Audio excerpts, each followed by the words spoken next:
This special bell pepper and vegetable packed Easter fried rice recipe is so sweet and delicious that you will surely make it 2 times every week. Trust me on that. Hello everyone, welcome back to Queen Varieties channel, where variety is the spice of life. Let's get right into it. In a food processor, add 1 onion which is roughly sliced, garlic, fresh mint leaves which is our today's secret ingredient. Trust me guys, you're going to love this.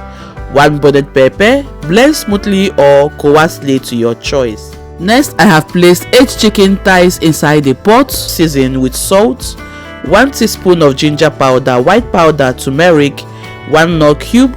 Add generously the blended ingredients with 1 cup of water. Combine, cover and cook for 15 to 20 minutes on high to medium heat. While the chicken is cooking at this point in time, notice I have placed another pot on the other side of the heat. I have there cooking another protein. You can choose to use chicken, beef or anything of your choice. I am having there goat meat. I have cooked and seasoned with the same ingredients we used with the chicken. And here the water has now dried off. The goat meat is ready. I will set that aside. Now back to the chicken. After 15 good minutes, it is now ready. I'm going to coat my pan with a little bit of oil. Transfer the chicken right inside there. I will then take it to the oven and grill it or bake it for extra few minutes until it gets lightly brown. Same pot we used to cook the chicken. I'm going to add 4 cups of washed rice inside there, and here add more water to cook the rice completely. Season with a little bit of salt, mix to combine properly. Notice that the rice quantity and the water level are almost at the same spot, so be very careful. You don't want to overcook the rice. I'll cover that and cook it for at least 5 to 10 minutes. Alright, so 10 minutes later, the water has now absorbed itself right inside the rice. I would mix everything to combine very well and then foil it up and cover it and begin to steam it on a very low heat, and that step will take place for exactly 20 to 25 minutes. I have pushed the pot to the other side of the cooker to start cooking as instructed, and also placed a wok on my surface. All my vegetables are now ready. We are now set to begin the next process. Inside the wok, I will add a little bit of oil with 2 tablespoons of butter. Allow that to melt.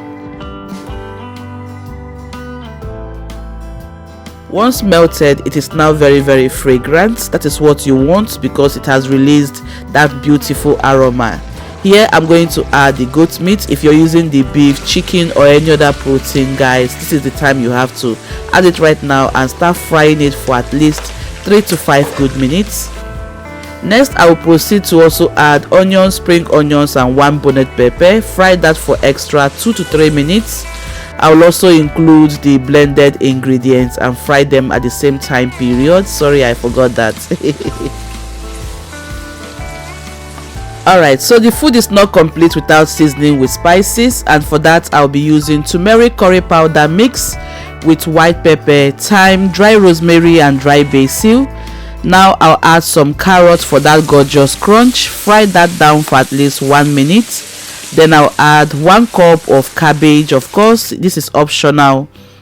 I'm also going to add 1 cup of sweet corns, 1 red bell pepper, yellow and green bell pepper for that sweetness and richness to the dish. So guys, at this point in time, oh trust me, by this time, oh your neighbors, my goodness, you already know that something wonderful is popping right now in your kitchen this Easter, because the aroma, oh guys, they cannot control it. Don't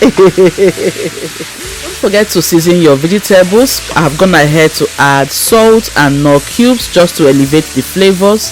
Fried it down for extra 3 good minutes, and after that period I'm going to divide the vegetables into 2 parts because we're going to fry the rice in 2 stages. Here the rice is now perfectly ready, super fluffy and so delicious. We are going to marry both ingredients inside the same pot. Okay, now for the frying process, you're going to fry the rice on a very high heat. This step is very important. The secret to a very long lasting fried rice that will not go bad as fast as possible is to spend time on a very high heat and fry the hell out of this rice. I'm going to refresh the ingredients by garnishing it with some spring onions, white onions, and fresh basil. You can also use fresh parsley. Guys, take a good look at how delicious and gorgeous this rice is. You can see how rich this rice turned out. I'm going to fry this for exactly 10 good minutes. Like I always say in my rice recipes, the longer you fry your rice, the better the outcome, and also the better that rice can last as long as possible. We are now going ahead to serve our rice. If you have friends, guests who are waiting to be served, this is the time to dish out your rice. Guys, just take a good look at the quality of this rice and tell me it is not delicious. Also, we are going to add the chicken that was oven grilled or baked, and guys, just look at how incredibly delicious this rice turned out. My family had a special treat. It was super yummy. Everybody was screaming for more and more, guys. Oh my goodness. Of course, you know, variety is the spice of life. Until I come your way next time, stay blessed and love. God bless you. Bye for now, and happy Easter, everyone.